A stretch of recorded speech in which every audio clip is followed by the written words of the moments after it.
So look, these are tough times. People are taking strain. You got to be mindful of this over here.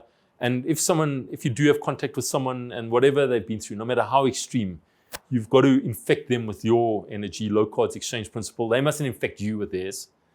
I mean, I can even I want to end off just with something personal here that I shouldn't perhaps tell you about. But I mean, even these books, I mean, they, as joyous as they have been for me to write, and as many people as it's influenced, and I've had tremendous reviews and feedback and contact. If you've got skin in the game in something, if you're really passionate about something, you got to take the good with the bad. You've got to take the good with the bad. So remember, you've chosen to be here.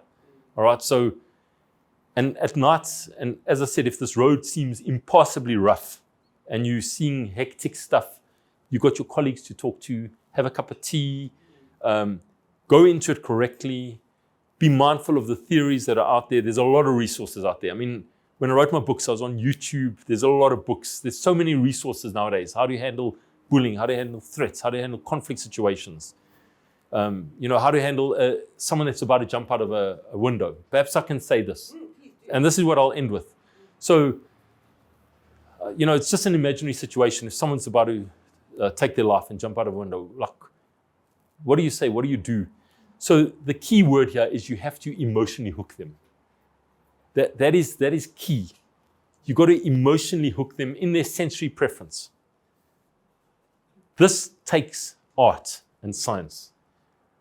You got to eyeball the person, see what their dominant sense is, see what would attract them, see if there's any hope whatsoever, and find that hope and suck it out of them.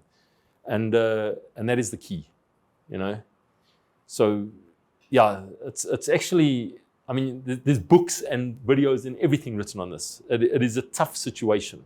Let me tell you the one I had. So I was working in casualty, an ER department at Somerset Hospital when I was a real doctor back in the day. And there was no security with me that night. There was no security. And in came this adult male schizophrenic. And he was throwing off like all the medicines, and he was throwing trolleys, and he was kicking stuff. And then he'd roll on the floor, then he'd get up and like go, and then he'd go in again. And so the actual protocol for this is you get all your security to go for every single limb, take him down and inject him with like etamine or haloperidol. But it was me, little rookie, lucky me. One night, like I'm literally fresh out of university.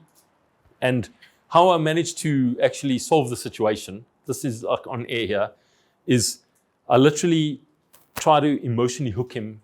And the best thing to emotionally hook people is the basic, primal, base brain things like food, sex, the real stuff.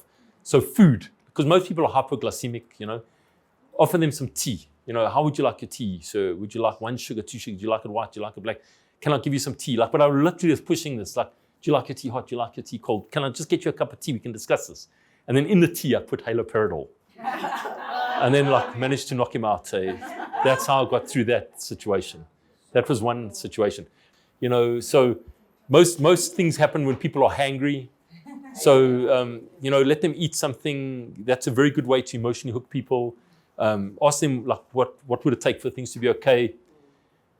Yeah, but every interaction with the human is a potentially dangerous situation. The humans are the most dangerous animal on earth. So you've got to go in with the grace of God, I tell you. And, this is not games here. It's a serious thing. So, I don't know, I will open the floors to questions, comments or criticisms. I'll try to answer them as best as I can. But this is my 20 years of experience that I'm just sharing with you here in 50 minutes.